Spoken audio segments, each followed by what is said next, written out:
പത്തനാപുരത്തുനിന്ന് രോഗിയുമായി ആശുപത്രിയിലേക്ക് പോകവേ ആംബുലൻസ് തടഞ്ഞു നിർത്തി ആക്രമണം. ആംബുലൻസ് ഡ്രൈവർ വിപിനാണ് പരിക്കേറ്റത്. അടിയന്തരമായി വൈദ്യസഹായം ആവശ്യമായ ബിന്ദു എന്ന രോഗിയുമായി പോകവേ കൊട്ടിയം ജംഗ്ഷനിൽ വച്ചായിരുന്നു സാമൂഹ്യ വിരുദ്ധർ ആക്രമിച്ചത്. പട്ടാഴിയിൽ നിന്നുള്ള രോഗിയെ അടിയന്തര വൈദ്യ ശുശ്രൂഷയ്ക്ക് ശേഷം വിദഗ്ധ ചികിത്സയ്ക്കായി വേഗത്തിൽ പോവുകയായിരുന്നു. ആംബുലൻസിന് മുന്നിലൂടെ ബൈക്കിൽ പോവുകയായിരുന്ന ആക്രമികൾ യാത്ര തടസ്സപ്പെടുത്തുന്ന രീതിയിൽ വാഹനം ഓടിക്കുകയായിരുന്നു. തുടർന്ന് ഹോൺ മുഴക്കി അവരെ ഓവർടേക്ക് ചെയ്തതാണ് പ്രകോപനത്തിന് കാരണം. അതിക്രൂരമായ ആക്രമണമാണ് ആംബുലൻസ് ഡ്രൈവർ നേരിട്ടത്. സാധാരണഗതിയിൽ ആംബുലൻസിന് തടസ്സം സൃഷ്ടിച്ചാൽ തന്നെ ലൈസൻസ് ക്യാൻസൽ ചെയ്ത് കേസെടുക്കാവുന്നതാണ്.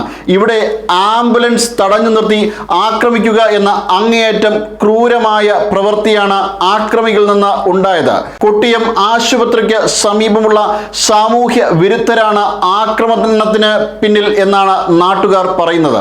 4 യുവാക്കൾ ചേർന്നാണ് ആക്രമണം നടത്തിയിരിക്കുന്നത്. പോലീസ് ഇവർക്ക് വേണ്ടിയിട്ടുള്ള ശക്തമായ തിരച്ചിൽ ആരംഭിച്ചു കഴിഞ്ഞു. ഇത്തരം കൊടും ക്രിമിനലുകൾ രക്ഷപ്പെടാൻ പാടില്ല. Zag news, Thiruvananthapuram.